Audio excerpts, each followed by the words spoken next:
Chapter 1. The Great Scientist's Ambition. In a world where technology and science dictated the boundaries of human potential, one name resonated above all others: Drive.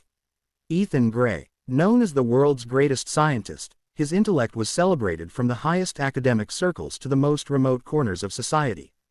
Dr. Gray was more than just a researcher, he was a visionary whose breakthroughs had already transformed the world. From life-saving medical devices to revolutionary energy solutions, every invention bore his signature mark of ingenuity. Yet, despite these accolades, Gray yearned for a challenge that could test the very limits of his genius. His mind, restless and ever curious, led him down a path few would dare to tread. The idea came to him one stormy night as he sat in his dimly lit study, surrounded by stacks of notes and half-finished blueprints.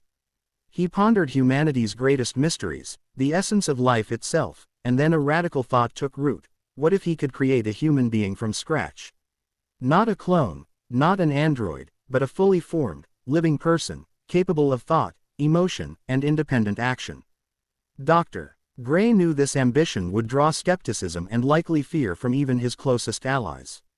Yet the more he thought about it, the more convinced he became.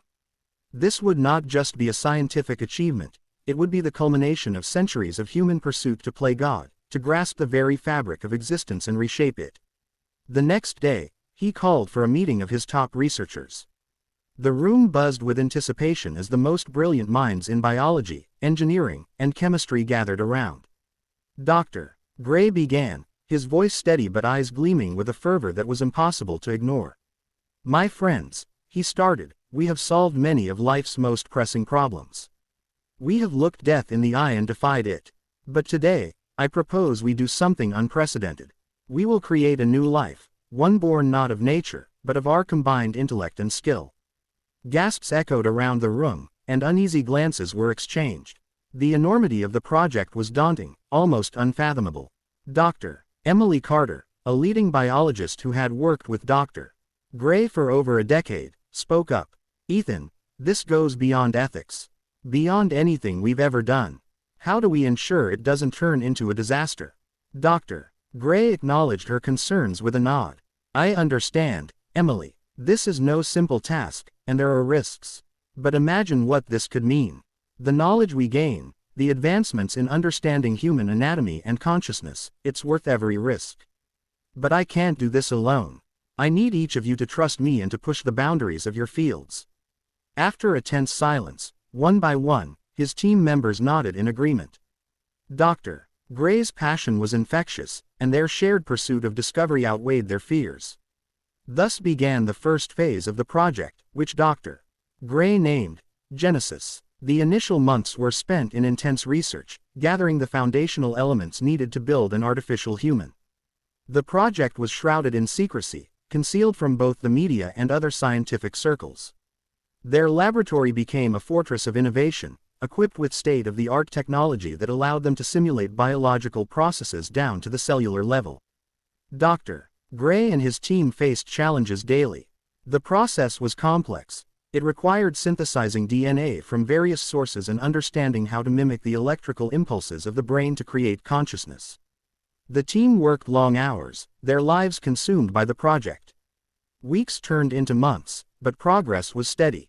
Each breakthrough brought a surge of hope, and setbacks only fueled their determination. One day, after nearly a year and a half of relentless work, Carter rushed into Gray's office, breathless with excitement. "Ethan, you need to see this," she said, leading him to the main lab where a group had gathered around a screen. On it was a live feed from their biocapsule, showing a small, human-like figure with a rapidly beating heart. The room erupted in cheers. The first signs of life were finally visible. Dr. Gray stood at the front, his eyes misting as he looked at what they had achieved. It was the culmination of sleepless nights, endless debates, and the combined genius of a team that had dared to dream the impossible. This figure, this being, was more than a project, it was proof that human intellect could rival even the power of creation. The team monitored the growth closely. Over the next few months, the figure developed more complex features. Limbs formed, followed by skin that took on a healthy, human tone.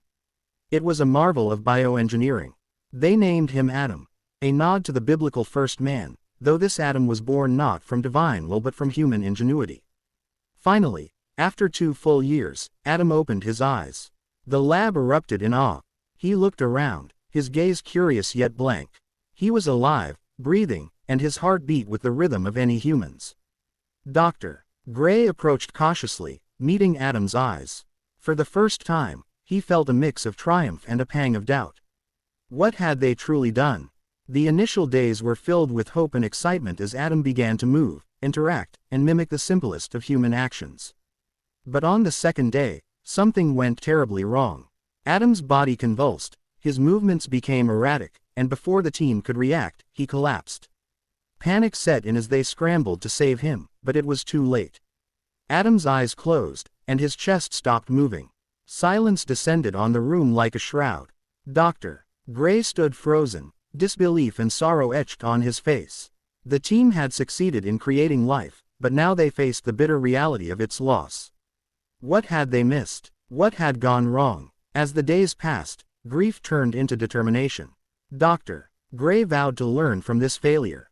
He resolved that their next creation would not only live but thrive. This time, he would not stop at simple human perfection, he would make something far stronger. The world outside remained blissfully unaware, but within the lab, the seeds of an even greater experiment were being sown. Little did they know, this ambition would set in motion a chain of events that would challenge humanity's very survival. Chapter 2. A New Vision.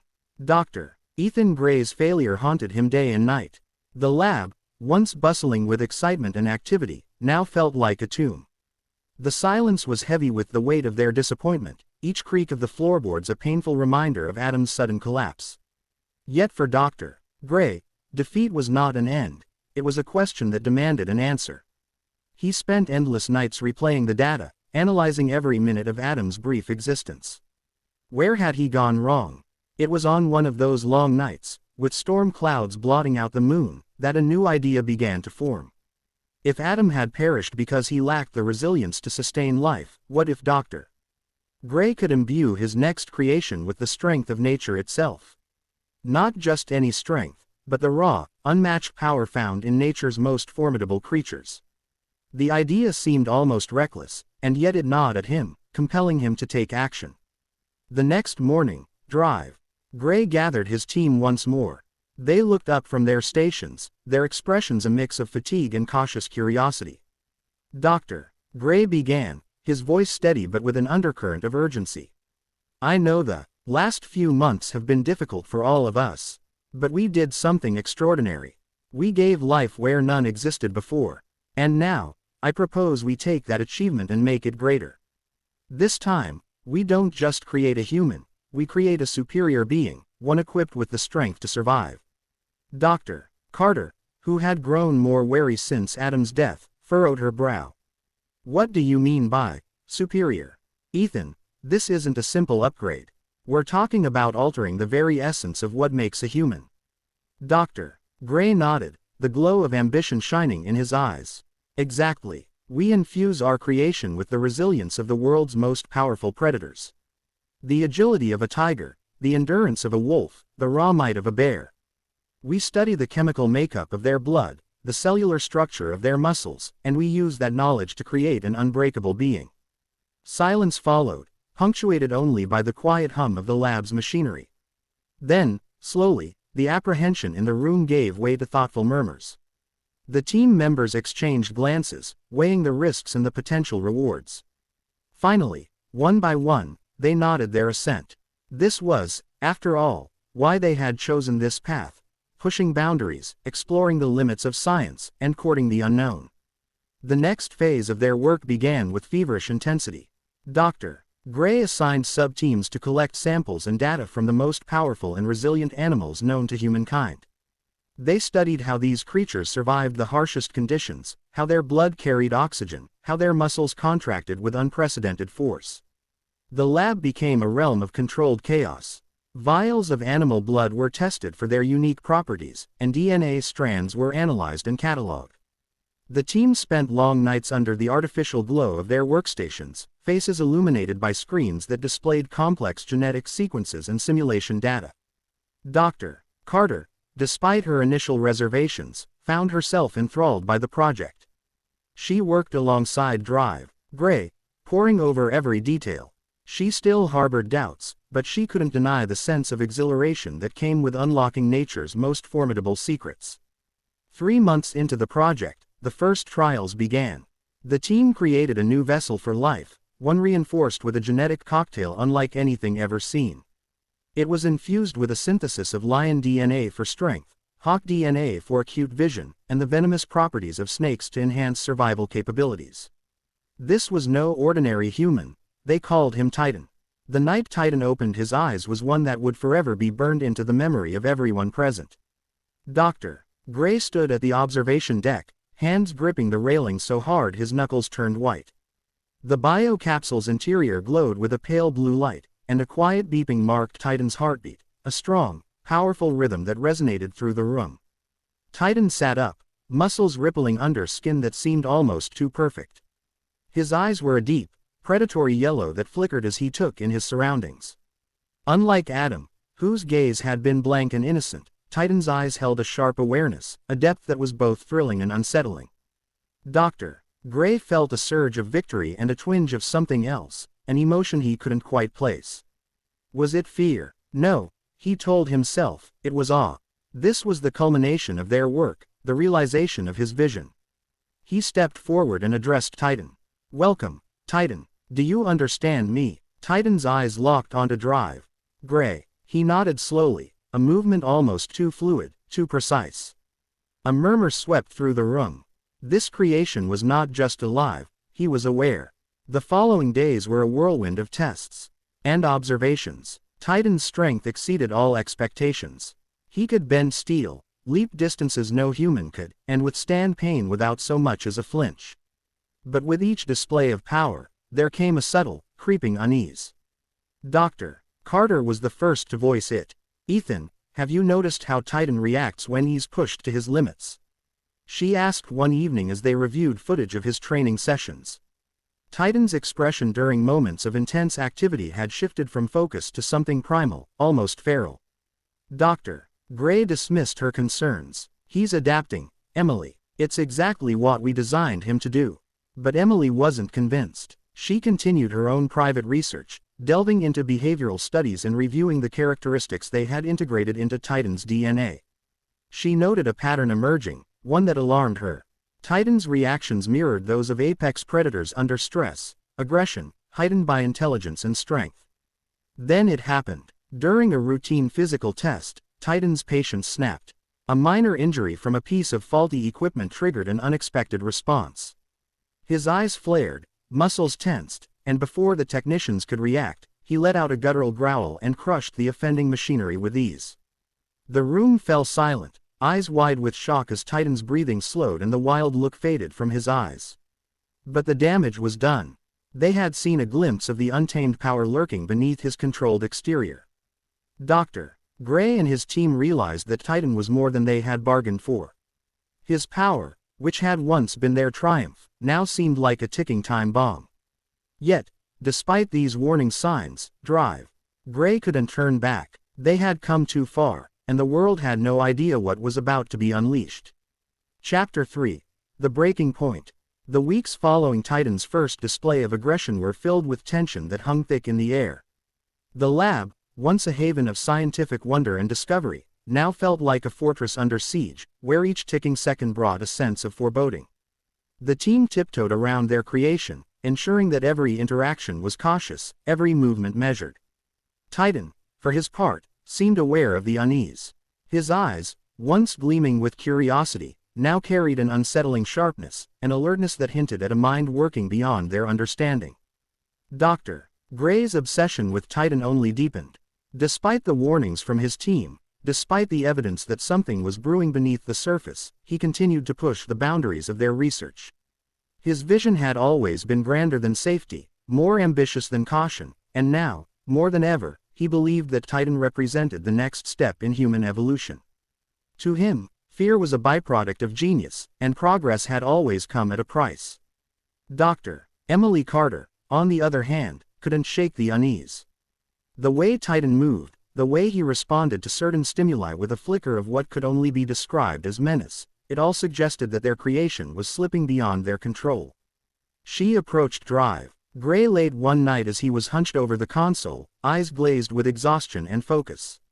"Ethan," she said softly, trying to temper her voice with calm, "we need to talk about the safety protocols. Titan is becoming unpredictable. If we don't address this now, we could be risking more than just this lab." "Doctor." Gray barely looked up, waving her concern away. "Emily, we are on the verge of something historic. Yes, Titan is strong. Yes, he has traits that may seem alarming. But we designed him this way. He is what we set out to create." Emily's face tightened with frustration. "No, Ethan, he's not just what we created, he's evolving. His behaviors aren't just programmed responses anymore. There's something else. It's like he's learning beyond what we taught him." The silence that followed was filled only by the faint hum of machines. "Doctor." Gray finally met her gaze, and for a fleeting moment, doubt clouded his eyes. But just as quickly, it was gone, replaced by steely resolve. "If he's evolving, then we need to evolve with him. Monitor him more closely if you must, but I will not halt this project." Emily turned away, her jaw set, and made a decision. If Dr. Gray wouldn't act, then she would. That night, she stayed behind after the team dispersed, quietly accessing the logs of Titan's behavioral data. What she found sent a chill down her spine. His response patterns indicated a growing aggression that correlated with simulations involving stress or perceived threats. The data was clear. Titan wasn't just reacting, he was strategizing. The following day brought a grim reality. During a high-intensity training session, the unthinkable happened. Titan was tasked with a test designed to measure his physical limits, lifting a steel weight far beyond human capacity. He performed the task with ease, but when one of the machines malfunctioned and emitted a sudden, sharp noise, Titan's body stiffened. His eyes, those unnerving golden orbs, locked onto the technician who had flinched. In a heartbeat, the room transformed into chaos. Titan lunged forward, his speed almost imperceptible. Technicians shouted, alarms blared, and in the blink of an eye, the air was filled with the sound of metal crumpling under impossible force. "Doctor." Gray shouted for the team to activate the containment protocols, but Titan's power was beyond what they'd prepared for. He tore through the reinforced walls as though they were paper. The building trembled, the lights flickered, and panic swept through the facility. Dr. Carter watched in horror as Titan, who had once been their creation and their triumph, became a living nightmare. His movements were no longer human, they were an amalgamation of every predator they had used to shape him. His leap was that of a tiger, his strength that of a bear, and his gaze bore the cold calculation of a hunter. Dr. Gray's mind raced. This was the culmination of both his dreams and his hubris. He had made Titan powerful, but he had failed to understand that power without balance was destruction. As the building crumbled and screams filled the halls, he grabbed the emergency intercom. "All non-essential personnel, evacuate immediately. This is not a drill." Titan's rampage continued, the facility's defenses failing one by one. Teams scrambled, some trying to corral him with high-powered tranquilizers, others simply running for their lives. But Titan seemed unstoppable. He batted away obstacles like a force of nature, his body surging with unbridled energy. Yet amidst the chaos, Carter noticed something. Titan's rage wasn't aimless. His eyes followed certain individuals, studied the reactions of those around him. He was learning, adapting even now. With the last defenses crumbling, Gray knew they had no choice. "Emily, initiate Protocol Omega," he shouted, desperation cracking his voice. Protocol Omega was the last resort, a massive discharge that would send an electromagnetic pulse through the entire facility, disabling everything, including Titan. It would mean losing years of research, but it was their only chance. Emily's hands trembled as she keyed in the command. Titan, sensing something, turned his gaze toward her. For a split second, their eyes met, and a flicker of recognition crossed his face. Then, with a roar that shook the walls, he lunged just as Emily hit the final key. The pulse erupted with a flash of blue light, blinding and all-consuming. Machines sparked and died, the hum of electricity ceased, and for a heartbeat, the world seemed to pause. Titan, mid-leap, faltered and fell, his body collapsing like a puppet whose strings had been severed. Silence followed, deep and profound. Smoke and dust swirled through the air, and the scent of burnt metal stung their nostrils. Dr. Gray stood amidst the wreckage, staring at Titan's still form. Relief washed over him, tempered by the bitter realization of what it had cost. The facility was ruined, their work reduced to ashes, and their creation, once a testament to their genius, lay broken, a reminder of how ambition unchecked can lead to ruin. Emily sat on the ground, breathing heavily, eyes locked on Titan. The question hung between them, unspoken but deafening. What had they unleashed, and could it ever truly be stopped? Chapter 4. Echoes of Chaos. The aftermath of Titan's rampage left the research facility in ruins, its once gleaming halls now strewn with debris and drenched in silence. Dust settled over shattered consoles, and the tang of burnt circuits filled the air. Dr. Ethan Gray stood motionless amid the wreckage, his chest heaving as he tried to process the chaos that had unfolded. The pride that had once surged in his heart now felt like a cruel mockery, replaced by a hollow ache of regret. Dr. Emily Carter sat slumped against a broken terminal, blood trickling from a cut on her temple. Her gaze was fixed on Titan's lifeless form, a monumental figure now sprawled on the ground, his once powerful muscles slack, eyes closed as if in sleep. The emergency lights flickered above, casting long, wavering shadows across the ruined lab. The surviving team members emerged cautiously from their hiding spots, their faces etched with shock and disbelief. It was hard to fathom that the being who had just moments ago been an unstoppable force now lay motionless, subdued by the pulse of Protocol Omega. Yet there was no celebration, no sense of victory, only the chilling realization of how close they had come to a catastrophe that could have consumed not just the lab, but the world beyond its walls. Dr. Carter wiped the blood from her brow and pushed herself to her feet, her legs shaking. She turned to Dr. Gray, whose eyes were glazed, staring at the immensity of their failure. "Ethan," she said, her voice hoarse but steady, "we need to secure the area. Titan's body, whatever's left of it, needs to be examined. We need to understand what went wrong." The word, wrong, felt almost absurd. Everything had gone wrong. Dr. Gray nodded slowly, the weight of the moment pressing down on him like an iron shroud. "Yes," he whispered, the word barely audible. "We must ensure this never happens again." As the emergency response team arrived, sirens wailing in the distance, the surviving researchers were escorted out of the crumbling facility. For hours, the area was swarmed with specialists in containment suits, meticulously combing through the debris, cataloging pieces of shattered technology, and securing Titan's massive, inert body. 3 days later, Drive. Carter sat in her office, surrounded by stacks of reports. Every page was a grim reminder of their reckless ambition. The findings confirmed what she had feared the most. Titan's aggression hadn't been a mere malfunction, it had been an evolution, an unforeseen outcome of merging human intellect with the predatory instincts of the natural world. His genetic code showed markers of rapid adaptation, signs that he was not just responding to stimuli but learning, strategizing. The knock at her door was hesitant, almost fearful. Dr. Gray entered, looking older than his years, the light in his eyes dimmed.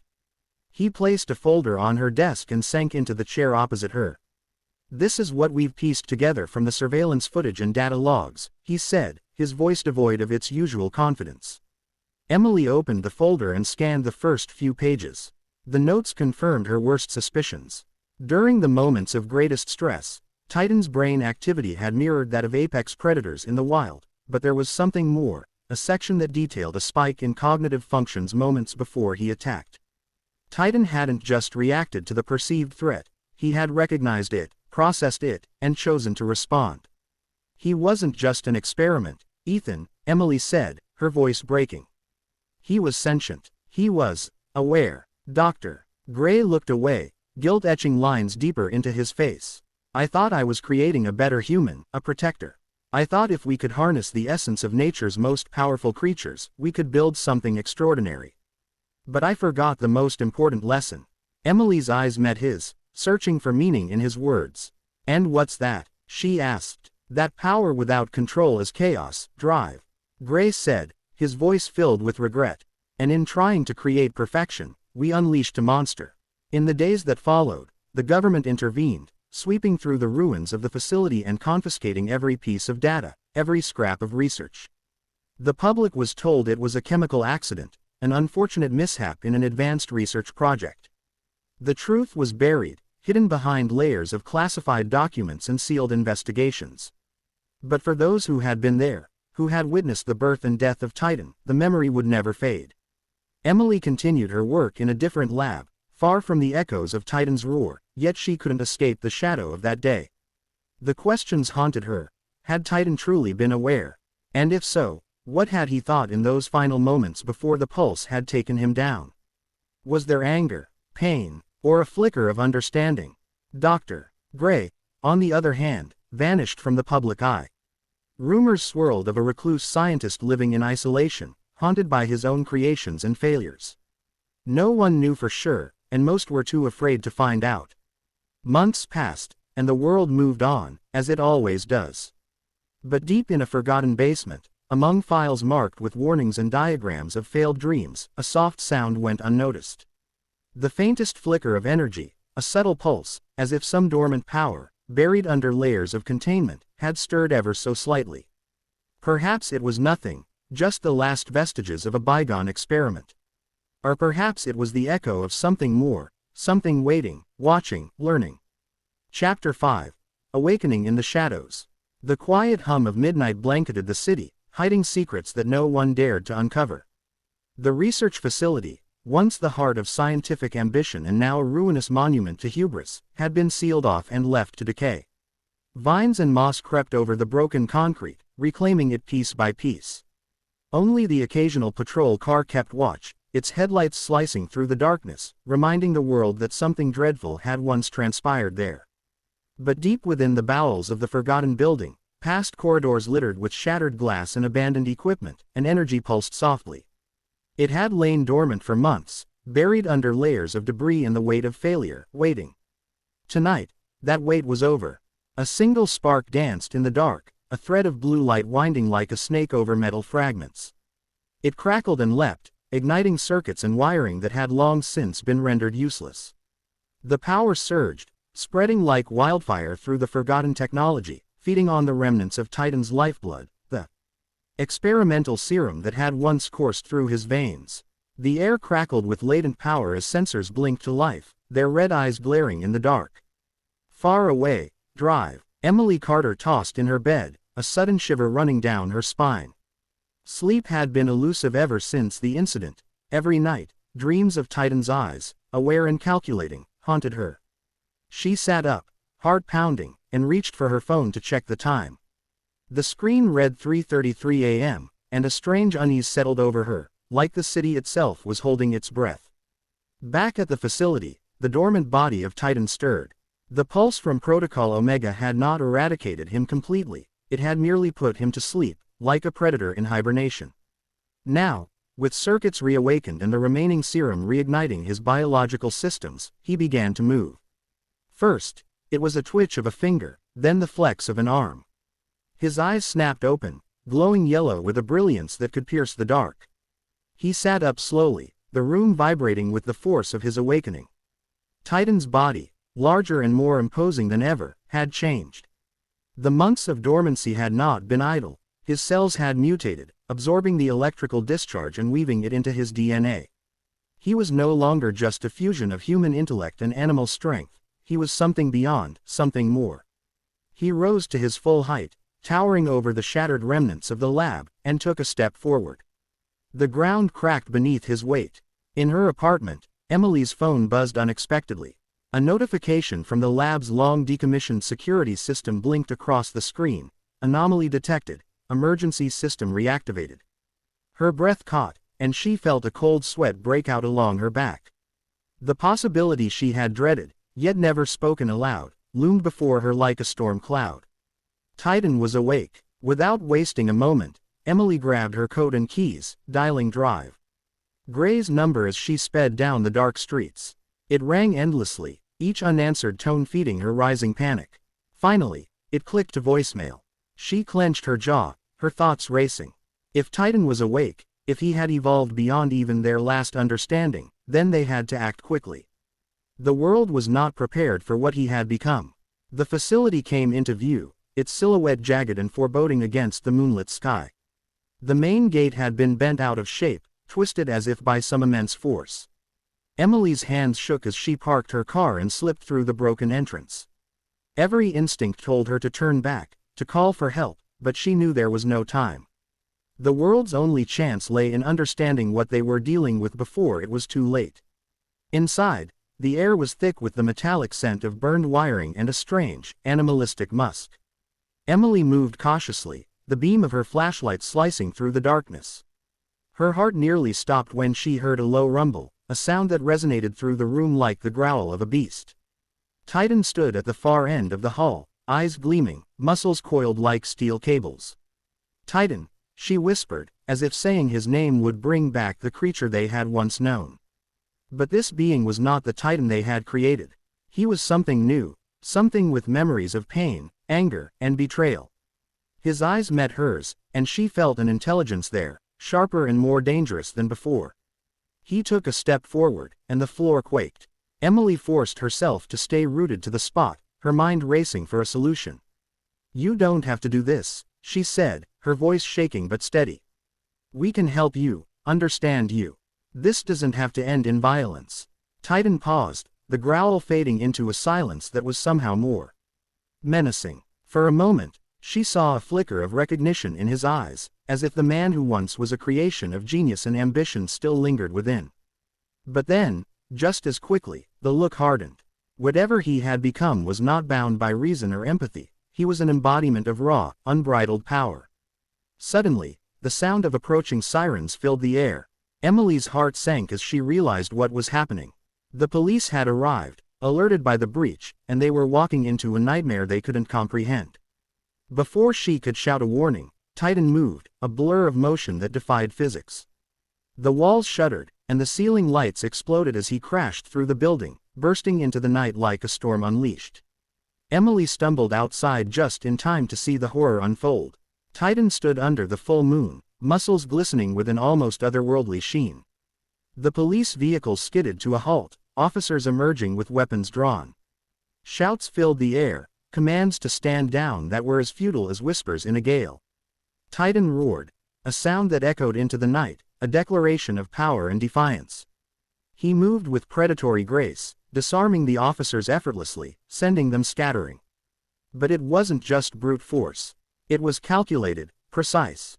He left them alive, incapacitated but unharmed, as if issuing a warning. Emily's eyes met Titan's once more across the carnage, and this time she felt something shift. A message passed between them, unspoken but clear. He would not be caged, not again. This was his world now, and humanity would learn to respect it, or fear it. And as Titan disappeared into the shadows of the forest beyond, Emily knew with a sinking heart that the story wasn't over. It had only just begun.